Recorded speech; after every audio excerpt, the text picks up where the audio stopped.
Ano bang problema mo? Manhid ka ba talaga?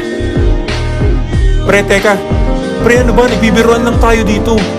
Biro? O nananadya ka na lang? Bakit ba kasi sarili mo lang yung iniisip mo?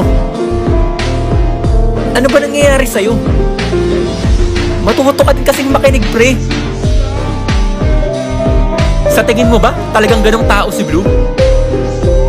Nakipaghiwalay siya sa'yo dahil nalaman niya na pinagpustahan niyo siya. Pero wala kang narinig sa kanya, di ba?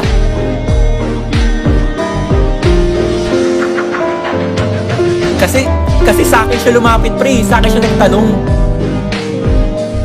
Oo, tinutulungan ko siya. Kasi sinusubukan niyang ayusin kung anong dapat meron kayo. Pero ikaw tong bobo na naniniwala na ikaw pa din yung pinaglaruan. Nandun lahat sa sulat na binigay niya sa'yo. Pero hindi mo alam, di ba? Hindi mo man lang kasi siya binigyan ng chance para ipaliwanag yung sarili niya.